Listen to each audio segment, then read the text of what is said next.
इस हॉरर कहानी को सुनने के लिए कृपया अपने हेडफोन लगा लें। चलिए कहानी शुरू करते हैं। भूमिका सालों पहले एक छोटे से गांव में एक रहस्यमयी किताब की कहानी मशहूर थी। कहा जाता था कि जो भी उस किताब को पढ़ता वह कुछ ही दिनों में अजीब परिस्थितियों में मर जाता। कोई उसका शव पागलखाने में मिलता, कोई जलकर राख हो जाता, तो कोई रहस्यमयी तरीके से गायब हो जाता। लेकिन यह किताब कहाँ थी, कोई नहीं जानता था। यह बस एक अफवाह मानी जाती थी, जब तक कि वह किताब फिर से किसी के हाथ नहीं लगी। अध्याय 1। गांव का रहस्य। अमन और उसके दोस्त रवि और नीलम बचपन से ही डरावनी कहानियों के शौकीन थे। वे अक्सर गांव में घूमते और रहस्यमयी जगहों की खोज करते। एक दिन गांव के सबसे पुराने और सुनसान हिस्से में उन्हें एक जला सा हुआ घर मिला। यहां कोई नहीं आता, नीलम ने फुसफुसाकर कहा। हाँ, मैंने सुना है कि यहाँ एक पागल आदमी रहता था, जिसने किसी किताब को पढ़ने के बाद खुद को आग लगा ली थी, रवि ने कहा। अमन ने हंसते हुए कहा, बकवास, चलो अंदर देखते हैं। तीनों ने घर के अंदर कदम रखा। वहां सब कुछ धूल से ढका था, जैसे सालों से किसी ने छुआ भी ना हो। अचानक नीलम को एक पुराना लकड़ी का बक्सा दिखा। उसने जैसे ही उसे खोला, उसमें एक काली किताब रखी मिली, जिसके ऊपर लाल अक्षरों में लिखा, था मत पढ़ो यार, यह किताब तो सच में डरावनी लग रही है, रवि ने कहा। अमन ने किताब उठाई और पन्ने पलटने लगा। जैसे ही उसने पहला पेज पढ़ा, हवा में अजीब सा कंपन हुआ।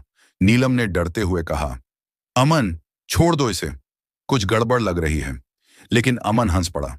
अरे, ये सिर्फ एक पुरानी किताब है, इसमें क्या डरना। अध्याय 2। अजीब घटनाएं। अमन ने किताब घर ले जाकर पढ़ने का फैसला किया। जैसे ही उसने उस रात किताब पढ़ना शुरू किया, अजीब चीजें होने लगीं। कमरे की दीवारों पर परछाइयां दिखने लगीं। खिड़की से एक साया झांकता नजर आया। लेकिन जब अमन ने देखा तो वहां कोई नहीं था। रात के 3 बजे अमन के दरवाजे पर जोर से खटखटाहट हुई। जब उसने दरवाजा खोला तो बाहर कोई नहीं था, लेकिन जमीन पर वही किताब पड़ी थी, जबकि उसने इसे अपनी मेज पर रखा था। अगले दिन नीलम और रवि से मिलने पर अमन ने उन्हें यह सब बताया। तूने किताब पढ़ी?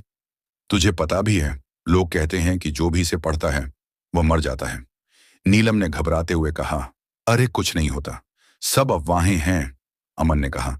लेकिन अंदर ही अंदर उसे भी डर लगने लगा था। अध्याय 3। मौत की आहट। उस रात अमन को बुरे सपने आने लगे। उसने सपने में खुद को एक अंधेरे कमरे में पाया, जहां एक परछाई उसकी ओर बढ़ रही थी। जैसे ही वह परछाई पास आई, उसने एक फुसफुसाती आवाज सुनी, अब तेरा समय आ गया है। अमन चीखता हुआ जागा। उसके माथे पर पसीना था और उसकी खिड़की खुली हुई थी, जबकि वह सोने से पहले इसे बंद कर चुका था। अगले कुछ दिनों में अमन का व्यवहार बदलने लगा। वह चिड़चिड़ा और खामोश रहने लगा। उसके घर से अजीब अजीब आवाजें आने लगीं।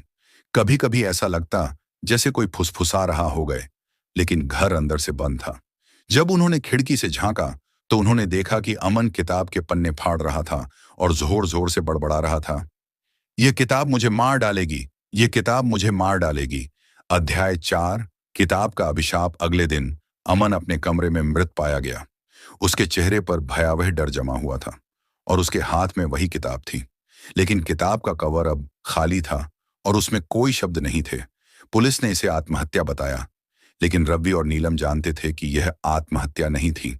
नीलम ने डरते हुए कहा, हमें इस किताब को नष्ट कर देना चाहिए। नहीं, रवि ने कहा, हम इसे किसी सुरक्षित जगह पर दफना देंगे ताकि कोई और इसे न पढ़ सके। अध्याय 5। क्या यह खत्म हुआ? रवि और नीलम ने किताब को गांव के पुराने कुएं में फेंक दिया। लेकिन जैसे ही उन्होंने ऐसा किया, उन्हें कुएं के अंदर से किसी के हंसने की आवाज सुनाई दी। शायद यह कहानी यहीं खत्म नहीं हुई थी। समाप्त। निष्कर्ष। इस कहानी से यह सीख मिलती है कि कुछ रहस्यों को कभी कभी अनछुआ ही छोड़ देना चाहिए।